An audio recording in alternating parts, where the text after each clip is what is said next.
I stepped into the ballroom in Aspen just after 7, the air so polished and warm, it almost hid the tension pressing against my ribs. The chandeliers glowed like they were part of some staged fantasy. People in tailored gowns and black suits drifted past me carrying glasses of champagne, their voices low and important. I felt their eyes skim over me, the way guests at these events always did, searching for a name tag or a familiar face before deciding I was no one worth remembering. It used to sting. Tonight it barely touched me. Something heavier was already waiting in my chest. I spotted my cousin Eric near the back wall. He lifted his hand the moment he saw me, but not the usual wave. This was tight, abrupt, urgent. I took a step toward him, and he shook his head hard. I tried again, and he mouthed wait, the words sharp even in silence. He looked like he had swallowed a warning he did not know how to say out loud. Before I could push through the crowd, I heard my name said in the polished tone I had known my entire life.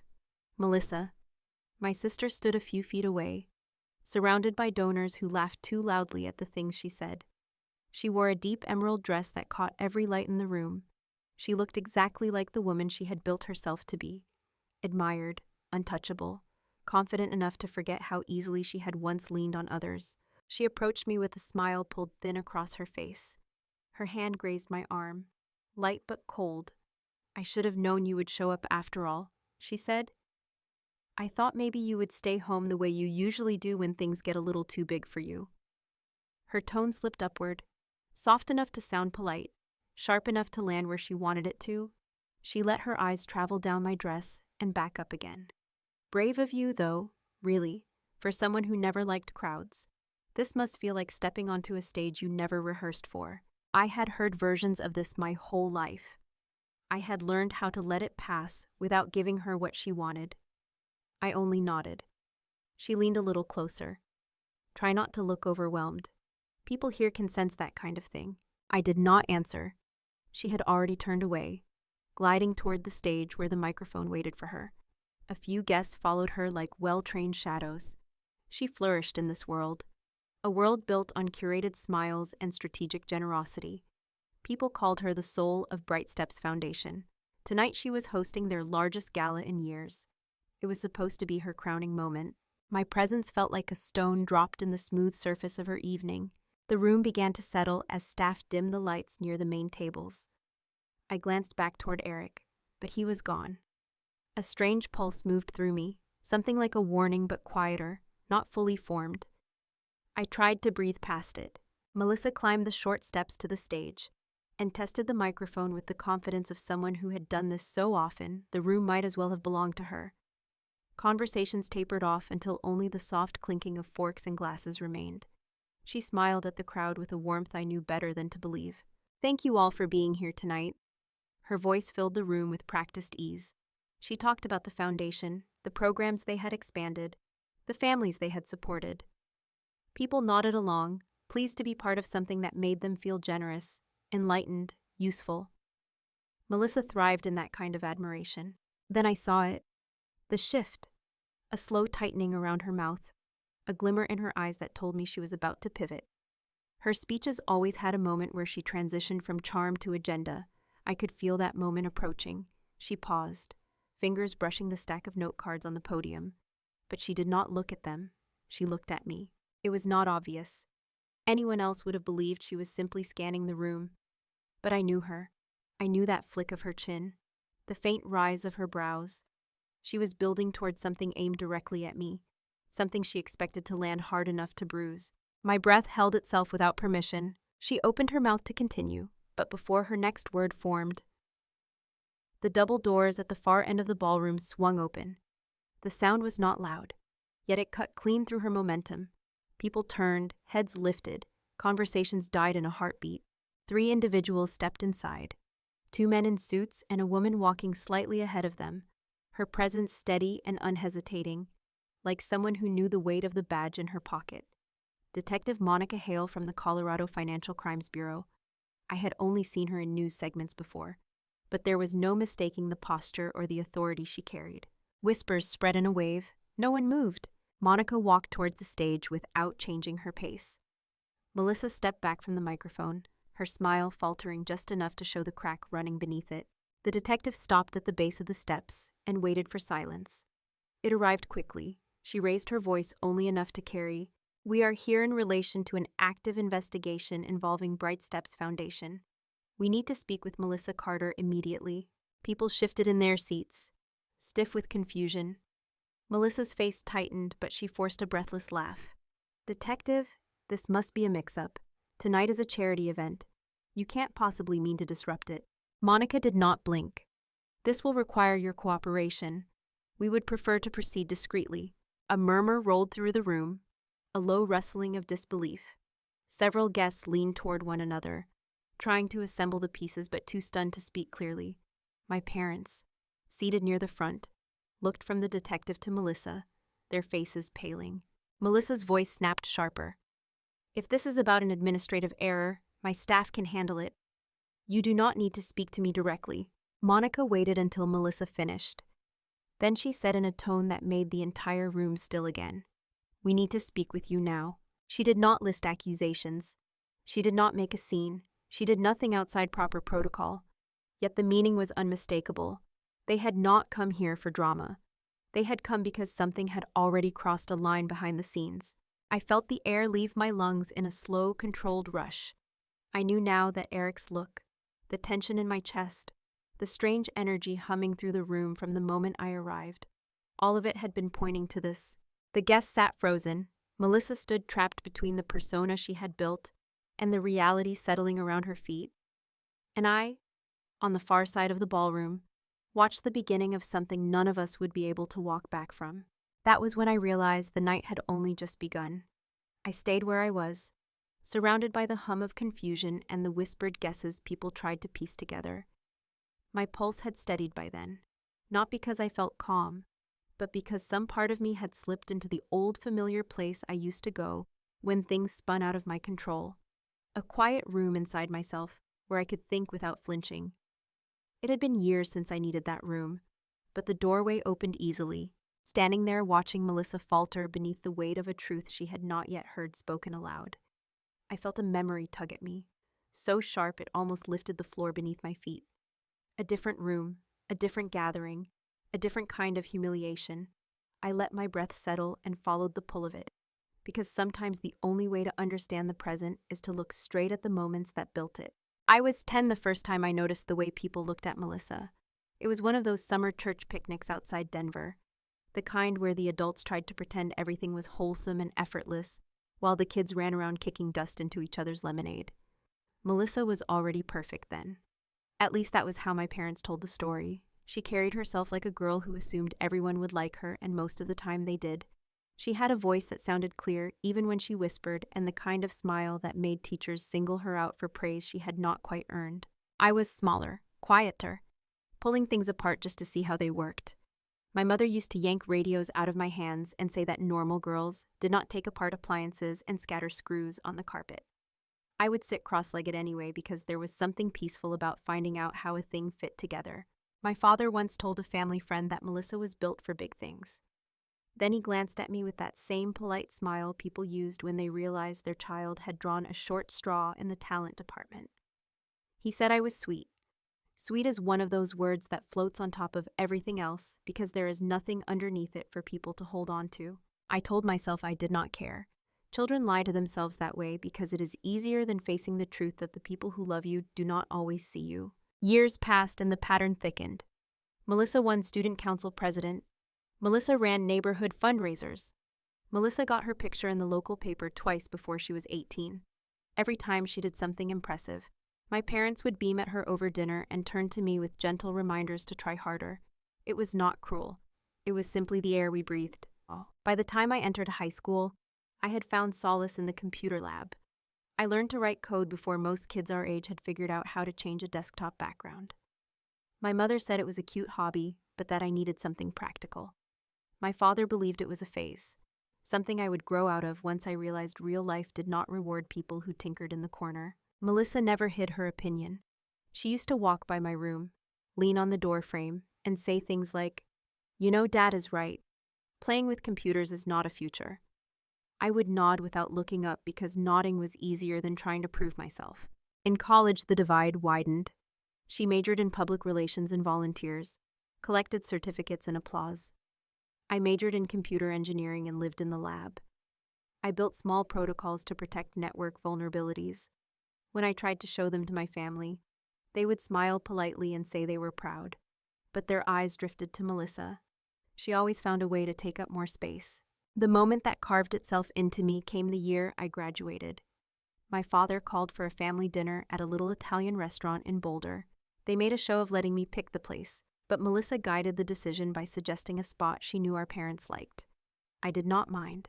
I was too focused on the job offer I had just received from a cybersecurity company in Denver. It felt like the world had cracked open in the best possible way.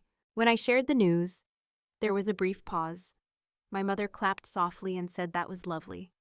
My father asked if it was a stable field and whether the company could last long term. Before I could answer, Melissa spoke across the table in that voice she used when she wanted to sound caring and authoritative. She said maybe I should consider working part-time at the community center she helped manage so I could find something more suitable later. The suggestion landed like a stone in water, soft at first, then sinking deep. My father nodded as if it were the most reasonable idea in the world. My mother smiled that anxious smile she saved for moments when she believed she was helping. The table quieted, waiting for me to agree with a gratitude I did not feel. Something inside me tightened. It was not anger. It was recognition. I understood in that moment that if I accepted her offer, I would spend the rest of my life orbiting the version of myself they believed was the right one. I pushed my chair back. The legs scraped the floor. Everyone looked up. I told them I appreciated their suggestions, but I was taking the job. I stood and walked out into the warm Colorado evening. I felt the air on my face like a truth I had been waiting for. That was the night I built the line between their expectations and my own sense of who I might become. I did not break ties. I simply stepped out of the shadow they kept trying to fold me into. Melissa told people later that I was being dramatic. I did not bother correcting her. When I started my own company years later, Shieldwave Security, I did it with the same quiet resolve I had carried since that night. I built slowly and carefully, spending more nights than I can count sitting with my laptop long after midnight while the rest of the city slept. I learned things the hard way. I failed more often than I succeeded. But each time I found a solution, each time I cracked a problem that had held me still, I felt something open inside me, a future they never imagined for me. My parents barely understood what I did, but at least they had stopped trying to steer me. Melissa did not stop. She slipped in her comments whenever she could. At a barbecue in 2020, she laughed quietly when someone asked about my company. She told them I built programs no one understood and that it was sweet how hard I tried. People laughed because they believed it was a harmless joke. I stayed quiet because I had nothing to gain from answering her. The part that still stung was not her words. It was the way my parents looked down into their plates, pretending they had not heard. I had thought I had grown past that. Standing in the ballroom in Aspen with the detective at the base of the stage and Melissa staring down at her in disbelief, I realized those old wounds had simply settled somewhere deeper than I ever acknowledged. The room began to stir again as the detective stepped back, waiting for Melissa to join her. The donors shifted, their faces stiff with confusion. I felt the past and present collide in a way that made my throat tighten. Being underestimated had shaped my entire life. Watching Melissa lose her footing because of something she believed would never touch her stirred a mix of emotions I could not name right away. Before I could sort through any of it, Melissa tried to speak again. She cleared her throat and told the detective that she needed a moment, that something like this should be handled discreetly and that it could all be resolved if they would just step aside. Monica did not move. The crowd watched the two of them like an audience bracing for a storm. I stood very still, remembering all the moments that had built the shape of this night. And even then, I sensed that what I was seeing was only the first crack in something much larger, something that had been forming long before any of us recognized its outline. The night had changed, and there was no turning it back. I felt the weight of every eye in that ballroom even after the murmurs softened. Something in the air had shifted in a way that told me nothing about this night could be undone. Yet the full shape of what was coming still hid in the corners. I stood for another moment, long enough to feel the pressure in my chest settle into something steady. Then I stepped back from the crowd and moved toward a quieter stretch of the room. I needed to breathe. I needed space to think. I needed to understand how we had reached a point where detectives were walking into my sister's gala. As I slipped behind one of the towering floral arrangements, I felt a hand brush my elbow. It was Eric. He looked like he had been searching for me since the moment the doors swung open. His voice was low, unsteady, and barely carried over the muted hum around us.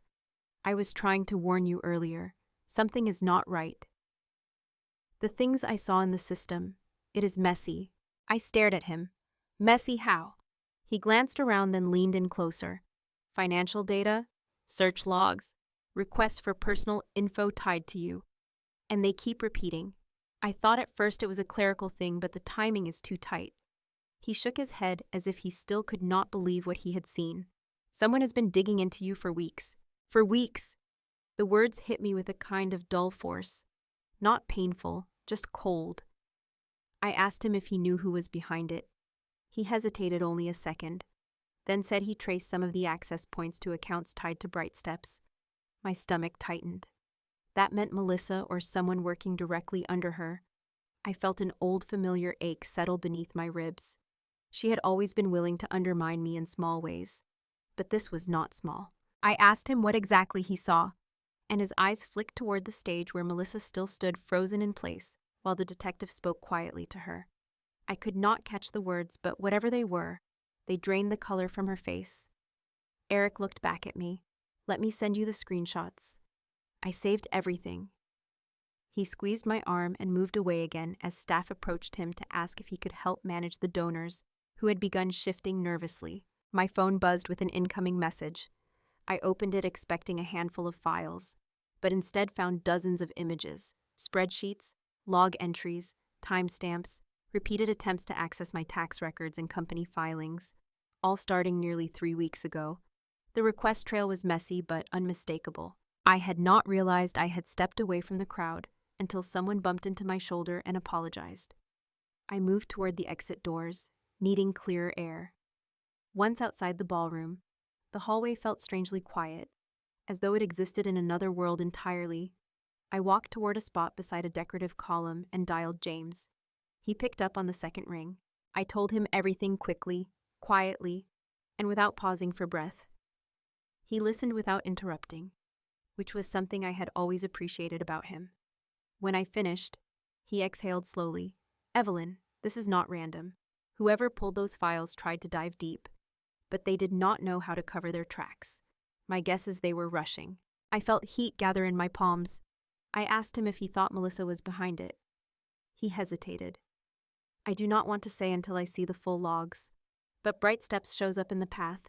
Her staff or someone she hired. Could be a private investigator. Most of them do sloppy data pulls without considering legal boundaries.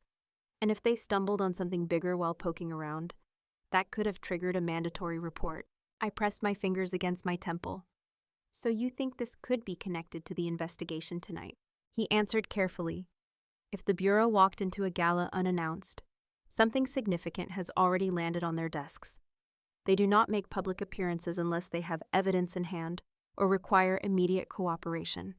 They would never risk confronting the wrong person in front of 200 witnesses unless they were sure. The hallway seemed to narrow around me. That meant someone had pushed this too far. Someone had tried to build a case against me and instead uncovered something they had not expected. I thought of Melissa's smile earlier, the way her words slid against me without any softness. Try not to look overwhelmed. People can sense that kind of thing. I asked James to stay by his phone. He promised he would and told me to send everything Eric had found. When the call ended, I let my hand drop to my side. My other hand rested against the cool painted wall as I stared down at the floor. Part of me wanted to believe this had nothing to do with Melissa herself, that maybe it was a mistake made by one of her volunteers or a junior coordinator who panicked after mismanaging paperwork. But another part of me, the part shaped by years of whispered criticism and careful sabotage, knew better. Melissa did not like losing control of any narrative, and she certainly did not like the idea that I had built something she did not understand, something that had grown beyond the boundaries she believed defined my worth. My phone buzzed again, a new message from Eric. He had found a separate folder of queries tied to tax identification cross-checks. the kind used by private investigators trying to verify whether someone had falsified earnings or fabricated company partnerships. My pulse thudded. I felt anger push against the edges of my ribs, not loud, but steady. It was not about the invasion of privacy. It was the intent behind it. Someone had wanted to prove that I was not who I said I was. The door behind me opened and a couple stepped out from the ballroom. They did not notice me. Their voices drifted down the hall. It has to be a mistake. Melissa would never do something shady. She is the most organized person I know. The other replied quietly. People hide things, even the ones who try to look perfect. Their footsteps faded. I closed my eyes for a moment. Someone hide things. Yes, that line settled like a key turning in a lock. When I stepped back into the ballroom, the energy had shifted again. Guests had returned to their tables, but no one was eating. Melissa had stepped off the stage and was surrounded by 2 board members and a staff volunteer who looked as pale as she did. Detective Hale stood a few feet away, speaking softly with one of her colleagues. My parents sat stiffly, my mother's hands clasped so tightly her knuckles whitened. I moved through the room slowly, not hiding, not approaching anyone, just observing. If Melissa had been behind the search into my records, she had done it because she believed I was vulnerable, because she believed I was still the girl she remembered, the girl who nodded while others defined her. Something inside me settled. Not pride, not vindication, something quieter. I had lived a long time in the shadow of someone who believed she knew my limits.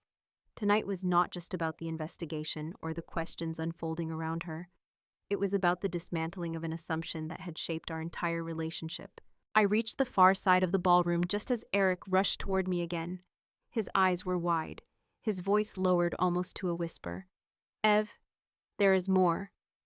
It is not only the searches. Some of the documents point to grant irregularities. They were not meant to be flagged, but the investigator must have seen them while digging through your name. I felt the air slip from my lungs in a slow, measured way. Grant irregularities. That meant the Bureau had not come here because someone looked into me. They had come because someone had drawn their attention accidentally while looking for something else. Someone who thought she could weaponize the truth without ever risking that it might cut both ways. Before I could ask anything else, I saw Detective Hale lift her head and scan the room. She was searching for Melissa. Melissa saw her at the same moment. Her shoulders locked. Her hands stiffened at her sides. The people near her stepped back. And I knew then that whatever had begun with those search logs was about to unfold into something neither of us fully understood yet. I took a quiet breath and moved one step farther into the room, waiting for whatever came next. I watched Detective Hale move toward Melissa with the kind of calm purpose that made the entire room lean forward without meaning to. The conversations that had picked up again fell quiet one by one. People sensed when a moment was about to turn, even if they did not understand why. I could feel it too, rising like a pressure change before a storm. Before Hale reached her, Melissa lifted a hand as if she could hold the situation still by sheer will. She said something to the board members clustered around her, her voice strained but trying to sound in control. They stepped back. No one wanted to stand beside someone who had just become the center of a criminal investigation. I stayed where I was. I did not want to be part of the circle forming around her, but I could not look away either. My phone buzzed in my hand. A message from James. He asked for a clearer copy of the screenshots. I sent everything in a single bundle, and the moment I hit send, another file came through from him. A report with a note that said, "I want you to see this before anything else happens tonight." I opened it slowly, bracing without realizing I was bracing. The first page showed a series of funding summaries, lines of numbers, yearly totals, and then a small notation beside a section labeled Program Processing Fees. My eyes skimmed down the column until I saw something I recognized, a system ID, one I had built in the early days of ShieldWave, back when I had been creating modules for secure transaction routing. I had sold that module to a mid-sized firm in 2019, and they had integrated it into several nonprofit systems. It was never meant to handle grants this large, yet here it was, running the core of BrightStep's funding cycles. I scrolled down. Another detail emerged. Eleanor Briggs, the major benefactor Melissa mentioned at every event, had shifted her donations into an automated platform 2 years ago. The software powering that platform had been updated around the same time, using an integration directly tied to my original API. My work had been moved through enough layers that I never knew where it ended up. But someone in that chain had believed it reliable enough to use as the backbone of Melissa's entire operation, which meant the money that kept her foundation alive, the money she used to cultivate her image and expand her programs, had flowed through a system I designed. The irony of it settled like a weight between my ribs. All those years she had looked at me with that patient, condescending smile, calling me someone who could not stand on her own feet. And here she was, standing on something I built without ever knowing it. A sound beside me made me look up. Eric had followed me again, his expression tight. "I saw the report," he said quietly. "This is bigger than you think. Eve, the Bureau must already know. They would not show up like this if they did not have something solid." I nodded, unable to speak for a moment. I wondered if Melissa had any idea how intertwined our paths had become. It did not matter, she was about to learn. Detective Hale reached her then.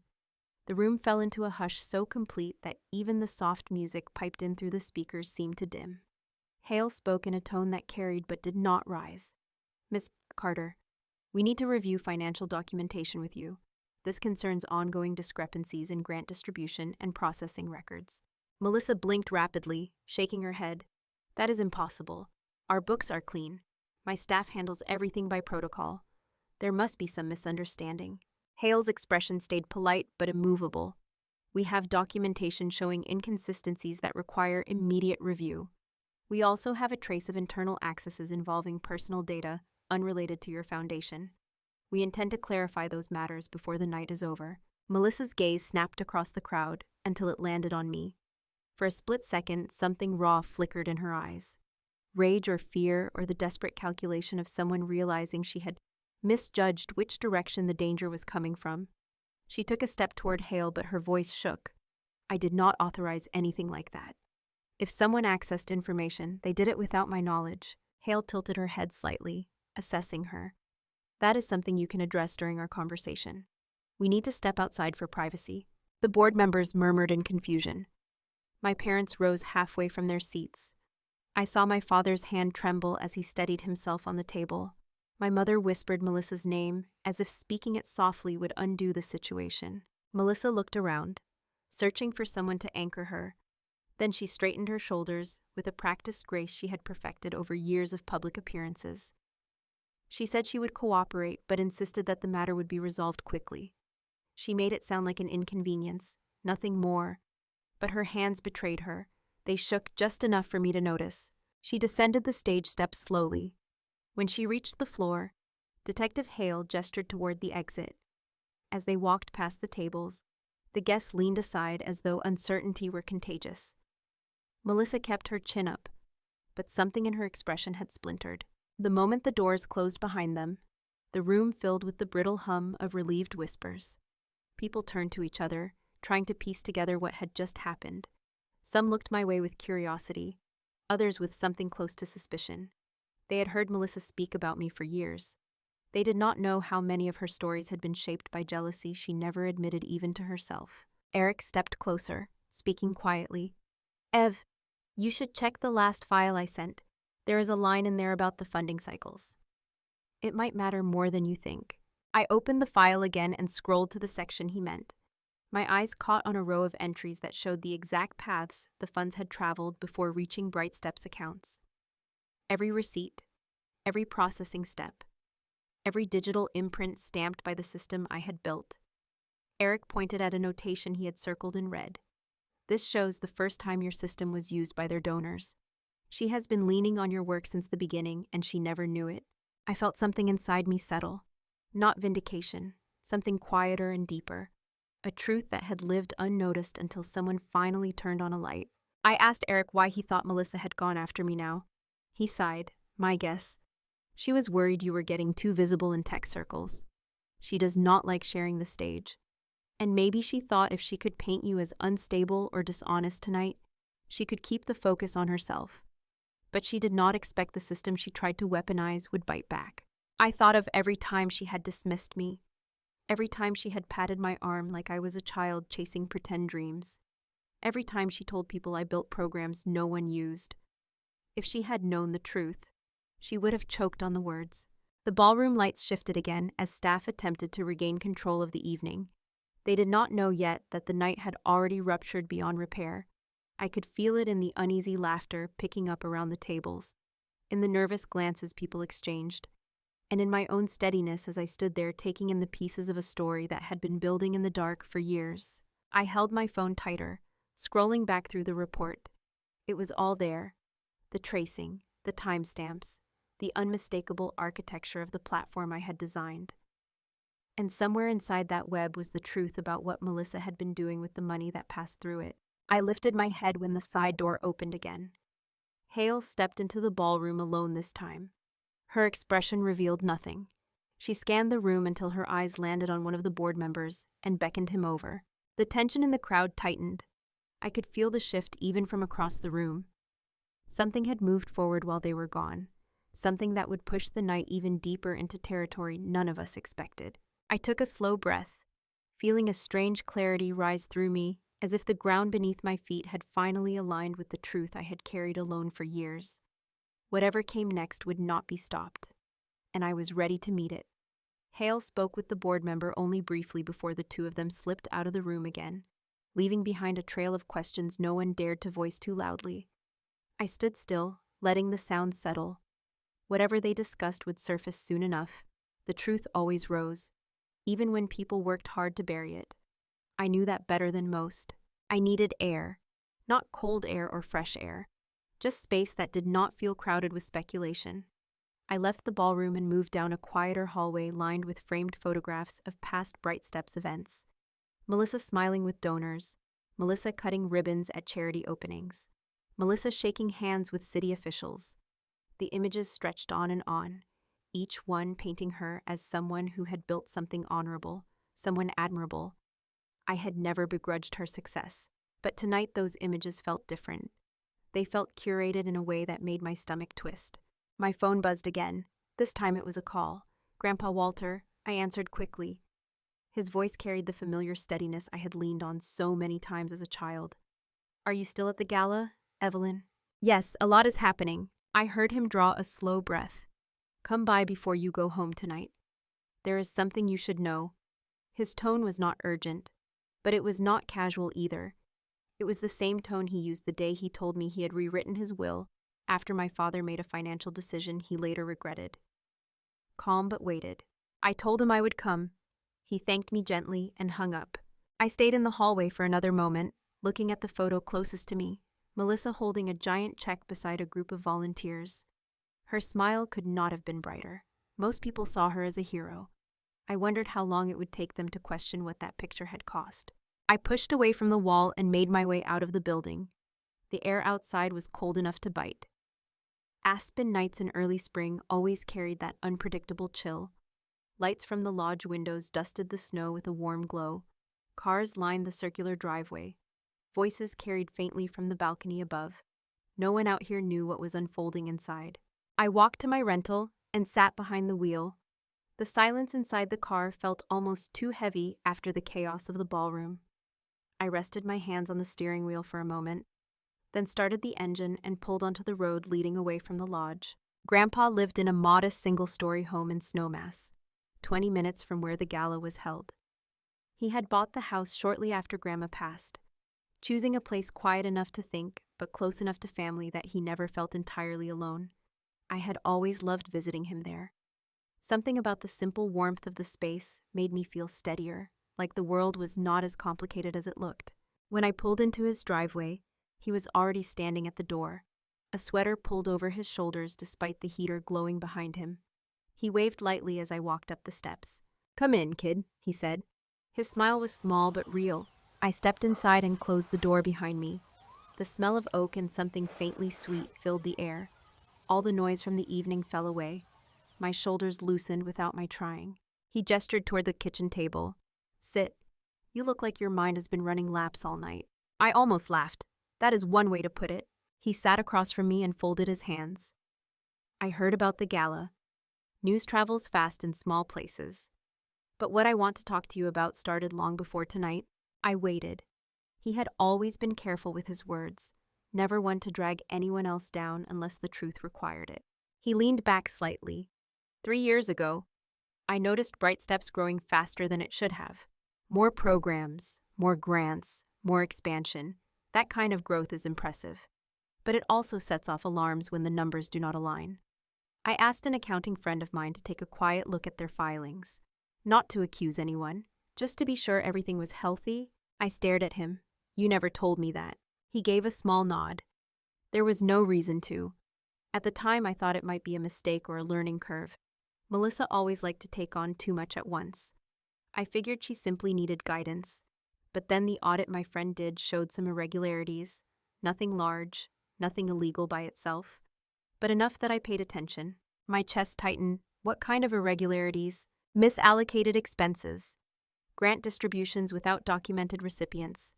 A few donations reported twice in different quarters. Each thing by itself can be explained away, but together they create a pattern, and patterns usually point to decisions being made that should not be. I rubbed my palms together slowly, trying to absorb the words. Did you confront her? No. His answer came without hesitation.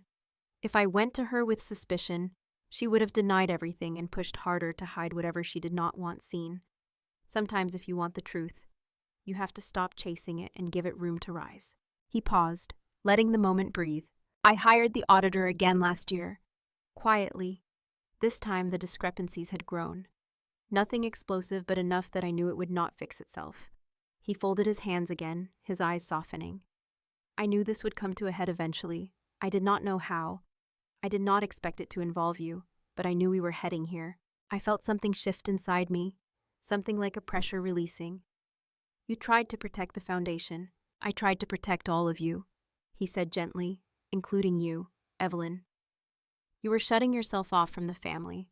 I thought maybe if things settled, if truths came out slowly instead of crashing down, we could mend some of these cracked places.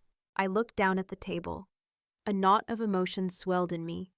Gratitude, sadness, a small flicker of something grieving.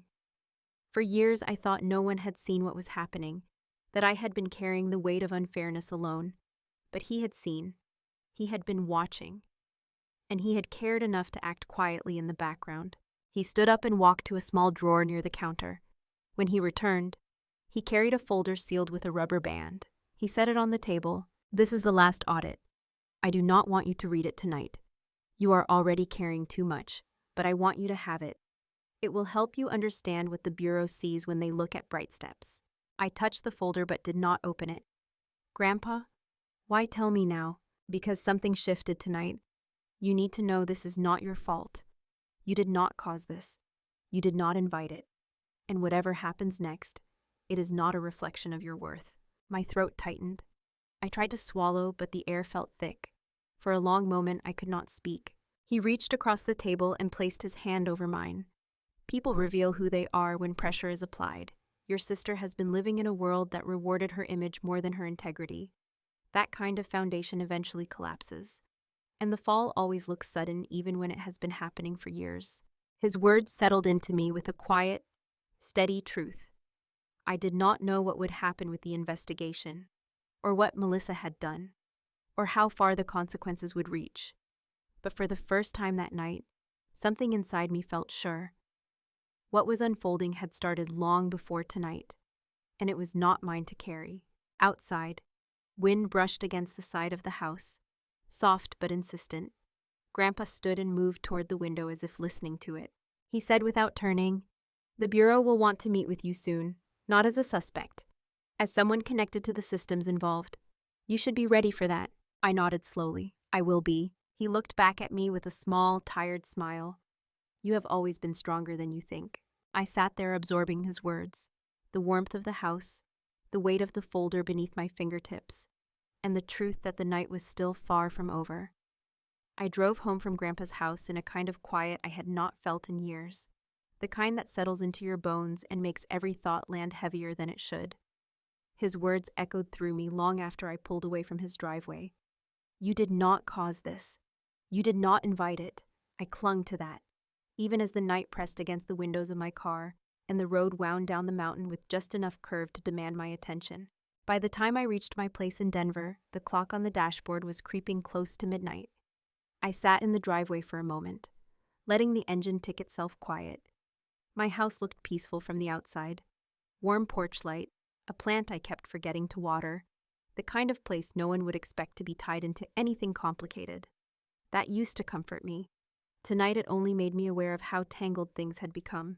Inside, the silence was sharper. I set my keys on the counter, dropped my coat on the back of a chair, and opened my laptop. I sent James a quick message letting him know I was home and had spoken with Grandpa. He responded immediately. He had been going through more of the data. He asked if I was awake enough for a call. I typed a short yes and raised the phone to my ear when it buzzed. His voice was steady, but lined with something that told me he had been digging into files for hours. "I have more for you, but first, are you all right?" I leaned back in my chair. "I am tired, but I am here." "Good, because this is going to make more sense if you hear it clearly." He paused, as if assembling the pieces in his head. I pulled logs from a separate system tied to BrightSteps, not the funding platform, the internal management one. It shows repeated contract inquiries from an external party, a private investigator, Patrick Hines. The name landed with a dull thud. Someone I did not know, but someone whose involvement told me exactly what Melissa had been trying to do. Why would she hire him? James exhaled. "To find something she could use against you. My guess is she wanted something concrete before the gala, something she could throw in your face publicly, but she picked the wrong person to dig." Hines followed every data, including the ones connected to your early work. And when he saw the irregularities in the Foundation's records, he had to file a report. The law is not flexible on that. I closed my eyes, swallowing. Melissa had hired someone to tear into my life, and that act had pulled a thread she did not see until it snapped in her hands. So she did this to herself. My voice cracked a little, not from anger, but from something too complicated to name. "She did," James said, "and she did it because she thought you were still small, easy to push around, easy to discredit. She misjudged you, and she misjudged the truth." I let the silence sit for a moment. Then I asked him the question that had been forming in my chest since Aspen. What exactly was she planning to accuse me of? He hesitated, then answered. Fabricated growth numbers, inflated client reports, claiming your company relied on unstable tech. None of it checked out. Every time Hines tried to verify your data, it led to genuine contracts, legitimate filings, clean audits. She wanted to build a narrative that your success was a facade, but there was no facade to find. A soft weight settled in the back of my throat, part grief, part recognition. I thanked him quietly. He paused again before adding, "There is one more thing. The data suggests she pulled some of your personal financial records too. She tried to find things tied to your early career. Maybe something from before Shieldwave took off. I thought you should know." I rubbed my forehead with my fingertips. "I do not care about the invasion. I care about the intention." "I know," he said, "and I think you already understand that intention better than anyone." After we hung up, I sat there for a long moment staring at the screen. Not reading it, not processing, just letting the truth settle in the space around me. Melissa had spent years cutting me down with words, but this was different. This had teeth. This had risk. This had consequences she never imagined would reach her instead. My phone buzzed again. I expected it to be more data from James, but it was a voicemail from my mother. I did not press play, not yet. I did not have room for her voice layered with fear and excuses. I placed the phone face down and let the house fall quiet again. I needed a moment to be still, but my mind would not stay still. It drifted back to one particular memory, one that had felt uncomfortable at the time, but not alarming. It was about 6 months ago. Melissa had invited a handful of people to our parents' house for a fundraising dinner. I had shown up late from a client meeting in Colorado Springs. When I arrived, she had been standing in the kitchen, surrounded by volunteers, speaking loudly enough for everyone to hear. She said it was sweet that I tried to make my own way, that tech people rarely lasted without leaning on someone more stable. Her words had been coded in that sugary tone that made people laugh along instead of question the cruelty tucked inside. My father chuckled. My mother pretended not to hear. I had kept my eyes on the casserole dish I was holding and placed it gently on the counter. That night I had gone home early. I told myself it was because of work, but the truth was I could not breathe under the weight of her constant belittling. Tonight I saw that moment clearly for what it had been. A small rehearsal for something bigger. I pushed away from the table and walked toward the living room, letting the dim lamp light touch the edges of the room. My house was quiet and soft, filled with things I had chosen for myself. I sat on the couch and let the stillness wrap around me until my heartbeat slowed back into its normal rhythm. But my thoughts would not settle. They kept circling around the same question. Why now? Why had Melissa decided that this gala was the moment to tear me apart? What had pushed her to take such a reckless step? I stood and walked to the window. Denver's night skyline flickered in the distance, softened by the faint haze the city always carried after dark. I stared out at it, letting the lights blur. A part of me wondered if Melissa had felt my success, creeping too close to her carefully crafted world. Shieldwave had gained new contracts this year: a mid-sized hospital network, a private university, a grant partnership that sent our name across 4 states. People were starting to notice. Maybe she had felt that attention shifting. Maybe she had feared losing her place at the center of the family. Or maybe, and this was a thought that hurt more than I expected, she simply could not stand the idea that I had built something real without needing her approval. My phone buzzed again, this time a text from James. One more thing, check the folder labeled Platform Origins. I opened it and found a document that made my breath catch slightly.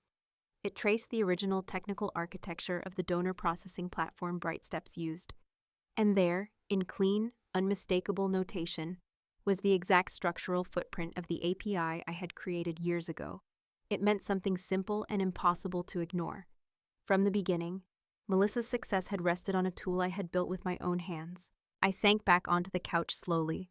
For a moment, I felt older than I was, tired in a way that had nothing to do with the late hour. As I stared at the lines of code highlighted in the document, something shifted in me, not anger, not pride, something steadier, a quiet reclaiming of space I had long abandoned without knowing it. The truth had already begun to unspool around her, and the night in Aspen had only pulled at the first thread. I did not know how this would end. I only knew that the part of the story where I stayed silent had ended long before tonight. A soft knock echoed from my front door, so unexpected it made me straighten. I was not expecting anyone. The house behind me felt too quiet as I moved toward the entryway. I paused with my hand on the knob, listening. Someone stood on the other side. Someone who had chosen this hour for a reason. I drew a breath and opened the door. Detective Hale stood on my porch, her coat pulled tight against the cold and her expression set in that calm, unreadable way people in her line of work often carried. For a moment, neither of us spoke. The quiet between us felt almost fragile, like the pause before a door swung open to something neither person could fully prepare for. She greeted me by name. I asked if everything was all right.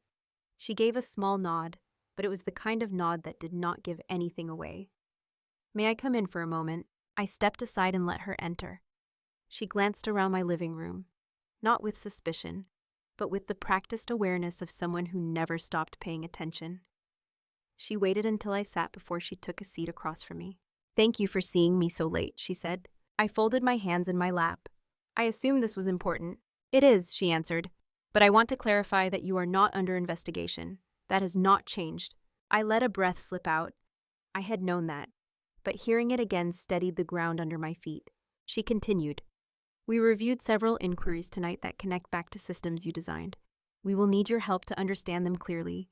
It may take time." She paused, then added gently, "and it may bring up things you did not expect." I met her eyes. I doubt anything at this point will surprise me. The corner of her mouth lifted for the briefest second. "You might be surprised." She opened a small folder she had brought with her and slid a paper in my direction. I did not touch it yet. She tapped it lightly. "These logs match the ones a private investigator accessed while trying to collect material about you. His notes suggest he shifted focus after realizing your records were clean. That is when he came across the issues in BrightSteps, and when the mandatory reporting requirement triggered." I studied the page. The lines of text followed a pattern I recognized instantly. My system had routed the donor transactions. My design had left footprints that could not be erased, and those footprints led straight to Melissa. Hale watched me read. "I want to be clear. Your sister did not anticipate this outcome. She likely believed the investigation would point toward you, not circle back toward her. I closed the folder slowly. That sounds like her. If you would be willing, she said, we would like to schedule a formal interview tomorrow. Not adversarial, purely informational. Your software appears to be a key piece in understanding the chain of events. I agreed. She thanked me and stood.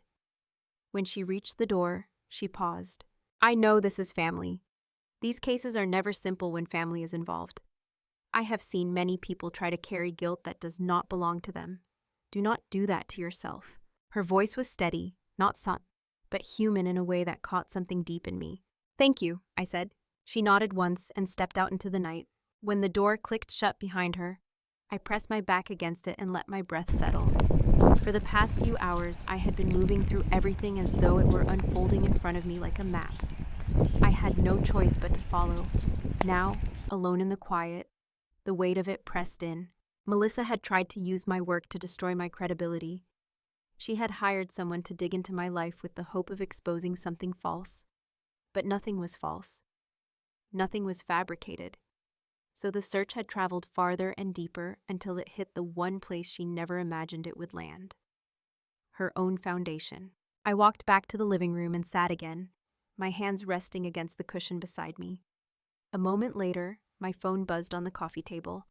A message from James. Found something new. Check your email. I opened my laptop. A fresh report sat at the top of my inbox. I clicked it open and felt the breath catch in my chest. This report traced the earliest months of Bright Steps, before the board, before the donors, before Melissa began dressing herself in the image of philanthropy, and there, buried in the financial details from those first months, was something I had never known, a transfer of funds from my parents. A large one, bigger than I ever imagined they could spare. It had been used to secure the first office space Melissa boasted about for years. The account number listed on the transfer made something in my memory jolt painfully. It was the same account my father had drawn from when he claimed my college fund had taken a sudden hit after a market dip. I had believed him. I had let it go. Now I understood exactly where that money had gone. I shut the laptop and sank back into the sofa, my pulse thudding with a slow, heavy realization. My parents had taken what was mine to build a future for Melissa, and she, in turn, had spent years calling me someone who needed direction, someone who failed to stand on her own feet, someone who lived small because she could not manage anything bigger. I pressed my palms against my eyes and tried to breathe past the ache tightening my throat. It was not the money. It was the choice. The belief that her future was more deserving, that her path mattered more, that mine would always be the lesser one. A memory rose without warning. I was barely 18, standing in our kitchen, asking about the missing tuition funds. My father's voice had been calm and reassuring.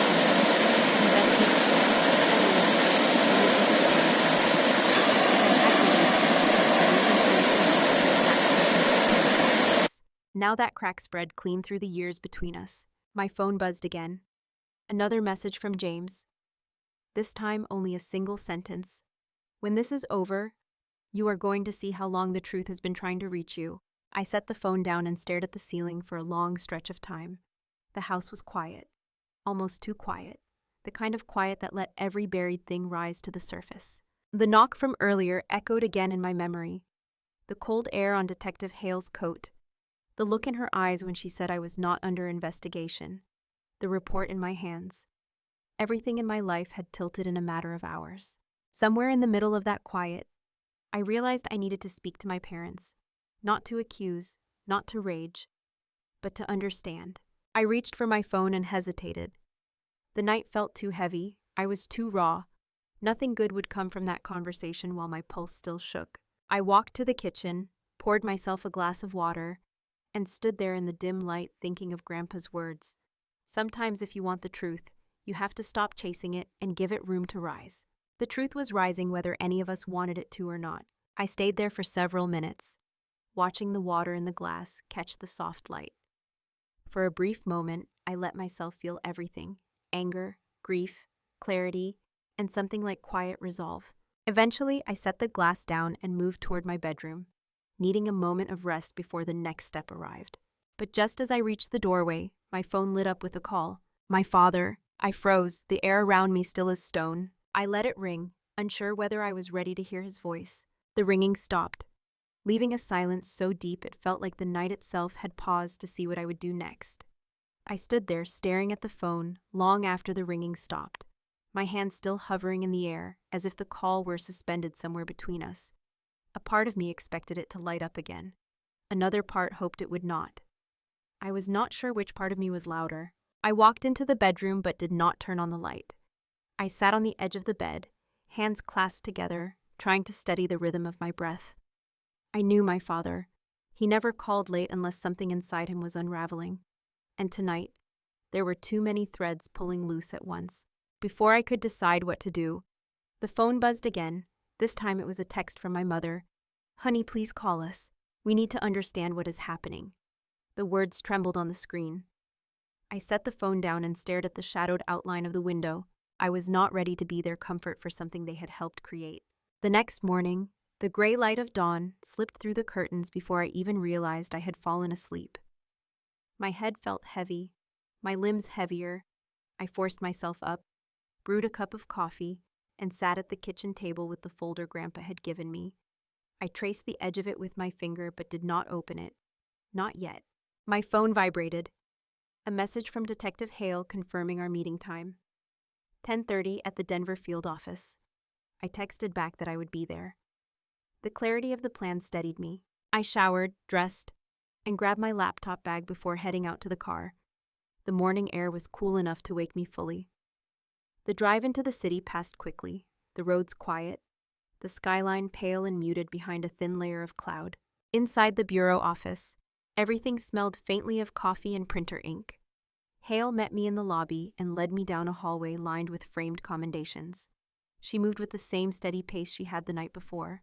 "Thank you for coming," she said as she opened a conference room door. I sat at the table and folded my hands, bracing myself. She took a seat across from me and opened a file. "We need to review some technical points about the processing system your company designed," she said. "Can you confirm that the architecture here is your work?" She turned the file toward me.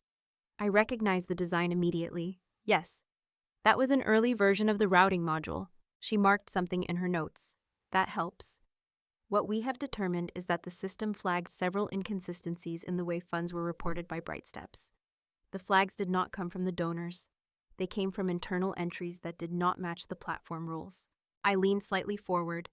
"Internal entries? From Melissa's team?" "Most likely, yes." Her tone was careful but unflinching. "These mismatches continued for roughly 3 years until they drew the attention of regulators. Your system's clarity actually accelerated our timeline. That is why we are speaking with you now."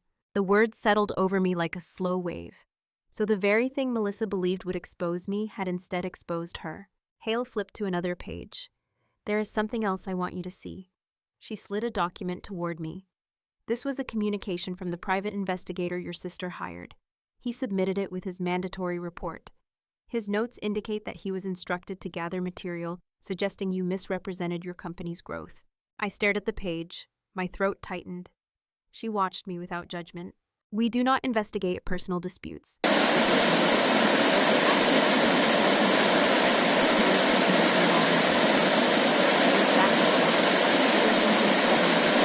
Review. I let out a breath I had not realized I was holding. It made sense now. The timing, the panic at the gala, the unraveling. Hale closed the file and folded her hands. "Evelyn, you have done nothing wrong, but your involvement is now part of the factual record. We want you to be aware of that. And we want you to understand why your name appears in the investigative trail." "Thank you," I said softly. My voice sounded far away. She nodded once. "We do not anticipate needing anything further from you today. But we may reach out again, before releasing me." She added something I did not expect. "Patterns like this often start long before the first problem surfaces.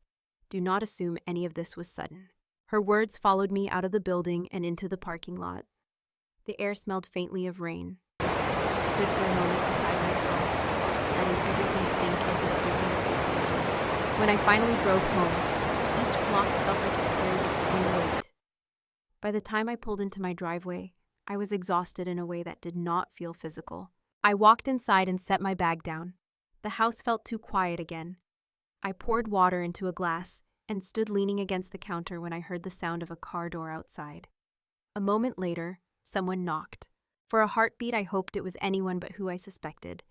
But when I opened the door, my mother stood there with my father behind her. She looked smaller than I remembered. He looked older. She let her hands twist together in front of her. "Evelyn," she said softly, "we needed to see you." I stepped aside, letting them in. My father walked slowly to the living room and sank into the armchair, as if the weight of the past day had settled across his shoulders. My mother took the couch, smoothing the cushion beside her as if preparing for something delicate. I stayed standing. They exchanged a glance and my mother cleared her throat. "We heard things last night," she said. "People from the gala started calling. Someone said investigators came. Then we saw the news this morning. We do not understand any of it." My father spoke next. His voice was low but steady. "We need to know if you are involved. Not accused, not suspected, involved in any way." I met his eyes. "No, I am not. And the investigation is not about me." My mother's breath caught. "Then why is your name being mentioned?" "Because someone used my work to try to build a case against me," I said. "And in doing that, they exposed something they did not intend to expose." My father frowned deeply. "Melissa would not involve me in anything." I almost laughed, but the humor did not reach me. "She hired a private investigator. He tried to find something that would ruin me publicly." My mother lifted a hand to her mouth. My father shook his head. "That does not make sense. Why would she do that?" I let the silence speak for itself. After a moment, my father looked away. His eyes landed on the wall, then the floor, anywhere but me. He seemed to understand something he did not want to name. My mother reached toward me, but stopped short. "Evelyn, did something happen between you two that we missed? Something that would make her feel threatened?" I let out a breath. "There have been things happening for years. You just did not see them." She flinched slightly at that, or maybe she understood. My father leaned forward, elbows on his knees. "Tell us what is going on with the foundation. People are saying terrible things."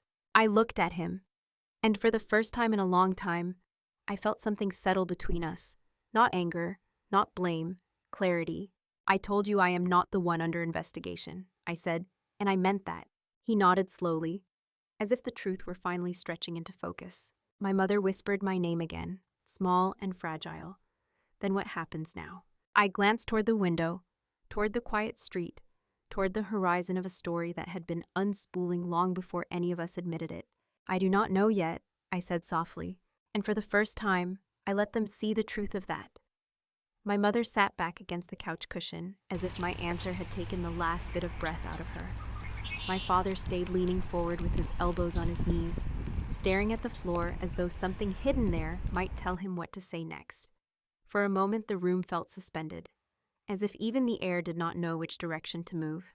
I did not try to fill the silence. It felt like the first honest moment we had shared in years.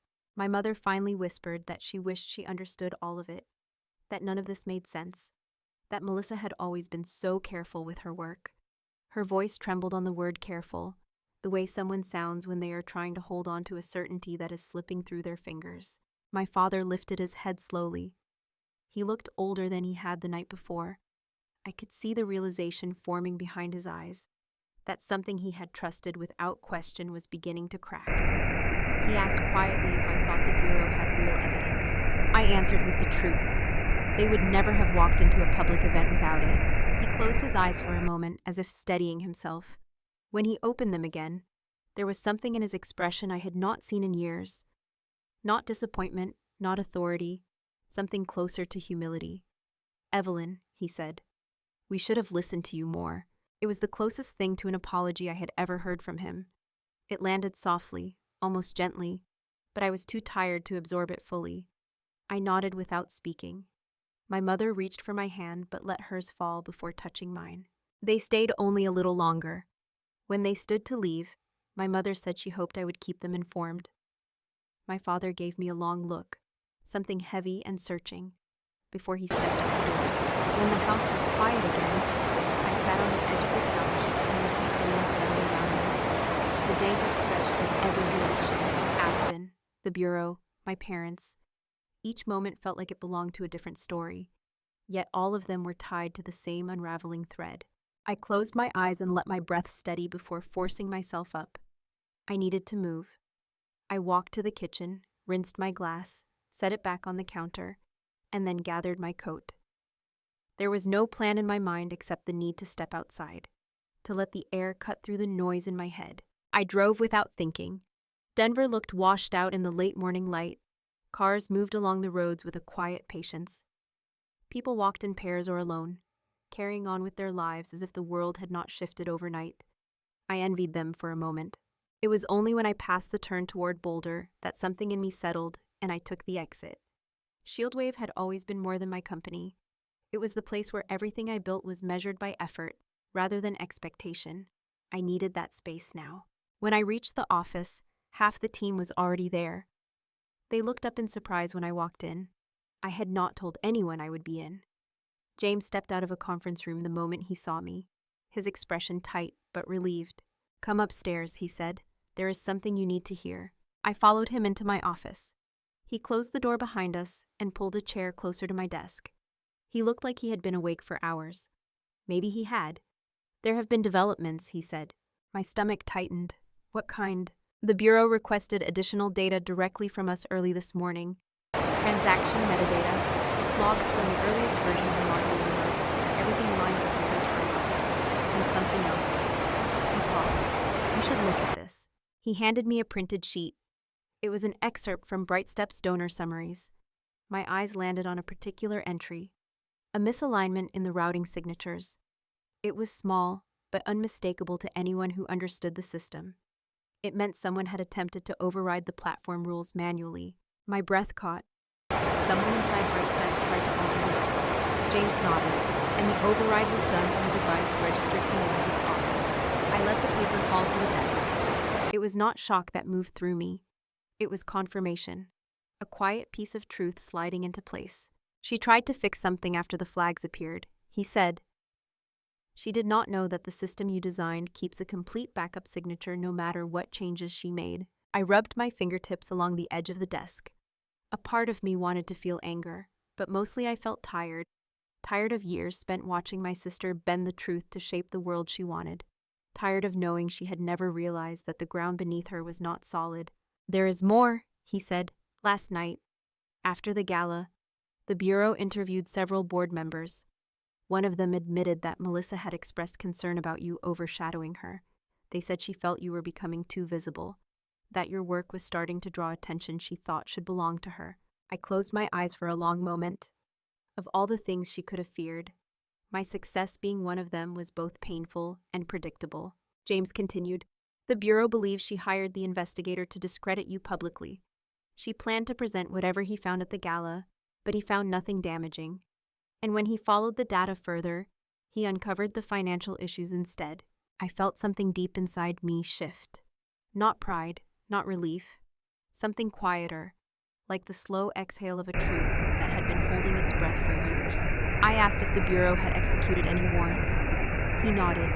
"Early this morning, they seized several computers from the Foundation office, including her personal laptop." I sat back, absorbing that. The room felt strangely still. The hum of the building's heating system was the only sound. "What happens next?" I asked. "They will review everything they collected. Then the formal charges will begin. But this is not a small case. Evelyn, it is going to get attention. You need to prepare for that." The thought should have frightened me. Instead, I felt a strange steadiness settle into place. I thanked him, and he gave a small nod, the kind that carried both reassurance and uncertainty. Before he left the room, he stopped at the door. "I want you to know something," he said. "You did nothing to cause this. Your sister built a world on the wrong foundations. All you did was stand still long enough for the truth to find its way through." He stepped out, leaving me alone with his words. I sat there for a long time, letting the quiet settle into something I could hold. After a while, I stood and walked to the window. From my office, the view stretched across a row of shops and trees lining the street. People walked, cars passed. The world continued without knowing how much had shifted in mine. My phone vibrated on the desk behind me. I turned and reached for it. A message from an unknown number, short, no introduction. "We need to talk. It is about Melissa." I stared at the screen, my pulse tightening. And then the second message arrived.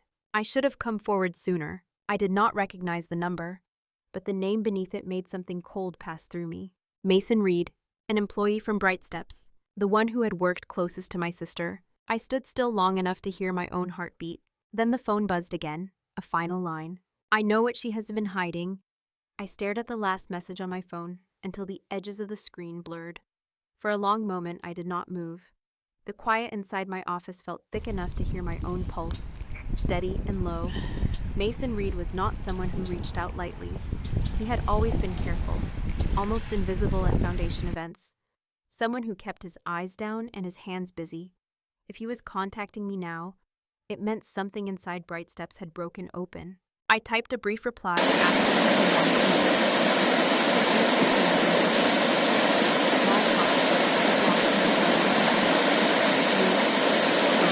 I grabbed my coat, locked the office behind me, and drove. The closer I got to downtown, the more the city felt like it was holding its breath. News alerts had already begun circulating. I glanced at one at a red light. Investigators seize financial records from Bright Steps Foundation. No names mentioned yet, but the story was gaining traction by the hour. When I reached the coffee shop, Mason was already there. He sat in the back corner, shoulders hunched, a cup of untouched coffee in front of him. He looked up when I approached, and for the first time I saw exhaustion etched into the lines around his eyes. "Thank you for coming," he said, his voice shaking slightly. I sat across from him. "Tell me what you know, Mason." He swallowed, glanced toward the window, then back at me. I should have spoken up a long time ago. I tried to, in small ways. But Melissa was good at making people feel afraid of crossing her. She kept everything looking polished. No one wanted to believe anything was wrong. I waited, giving him space. He ran a hand through his hair. 2 years ago, I started noticing numbers that did not match. Small things at first. Grants reported twice. Payments listed without corresponding recipients.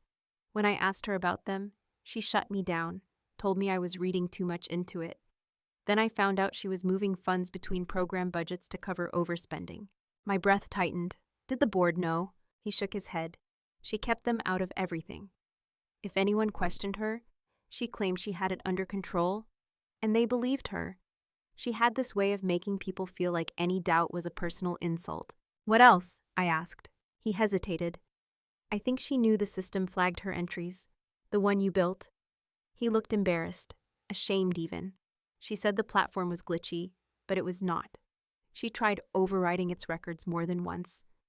When the platform kept storing the signatures anyway, she panicked. Something cold settled along my spine. That matched everything James had found. Then he leaned forward. "But what scared her most was you. Not what you did, what you were becoming." She said if you ever got more recognition than her, if the family saw you as successful in a way she could not control, she would lose everything she built. I sat with that quietly, letting the truth settle like dust falling through sunlight. "She thought tearing me down would protect her," I said. He nodded. "She hired the private investigator hoping to expose something she could use. She wanted to humiliate you at the gala. She said you had been living under her shadow for years, and that it was time people knew the truth about who really deserved the attention." The irony of it landed in my chest like a slow, heavy ache. I asked him why he came to me now. His voice cracked as he answered. "Because I saw her face when the investigators walked in, and I realized something. You were never the problem. She was. And I am tired of protecting the wrong person." He slid an envelope across the table. Inside were printed emails, internal memos, budget reports, and handwritten notes.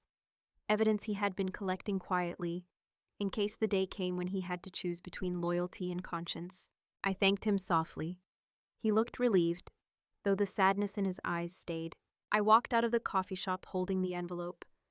The sun had broken through the clouds. People passed by on the sidewalk, unaware of the shift happening in the world of one woman who had once believed she was untouchable. Over the next days, everything accelerated. News outlets confirmed Bright Steps was facing formal charges. Investigators found misappropriated funds, falsified reports, and deliberate attempts to alter financial documents. Melissa tried to deny everything at first. Then she claimed she had been misled by staff. Then she tried blaming the software platform. But none of it held. The truth had too many witnesses now. When the state announced the agreed settlement, it came with terms that left no room for interpretation. Melissa would pay restitution. She would be placed under financial oversight for 3 years, and she would be barred from holding any fiduciary authority until at least 2030. Bright Steps dissolved shortly after. My parents reacted quietly.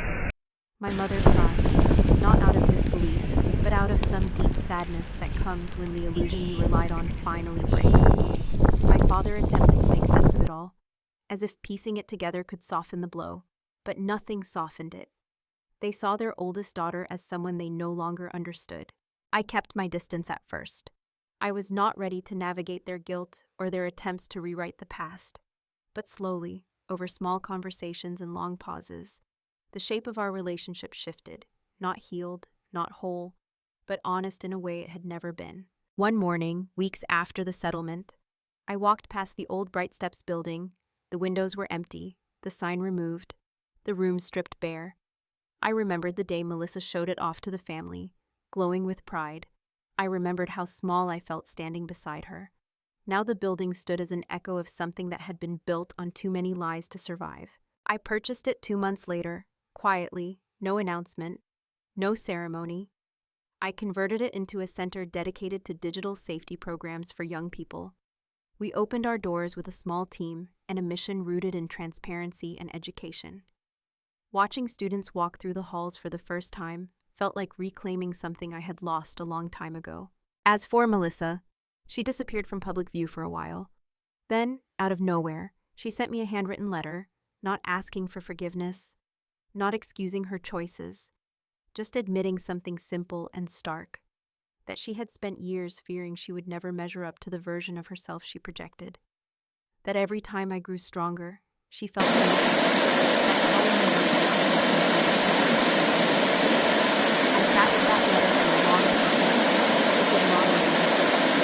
It did not erase the years, but it softened something inside me, enough that when she asked to meet, I agreed. We talked in a quiet corner of a park near where we grew up. The conversation was raw, uneven, halting, but it was honest. We did not rebuild our bond that day, but we began something different, a connection not based on roles or comparisons, but on 2 women finally facing the truth of who they were and who they were not. Life continued. My work expanded. My parents grew quieter, gentler even, toward me. Grandpa watched all of it unfold with the same steady patience he had always carried. And for the first time in a long time, I felt like the ground under my feet belonged to me. This story did not end with victory or revenge.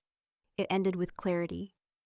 And sometimes clarity is the most powerful justice there is. If you were in my place, would you have chosen to forgive? Or would you have kept your distance for good? I would love to hear your thoughts. And I hope you stay with me for more stories that remind us how truth, even when painful, always finds its way to the surface.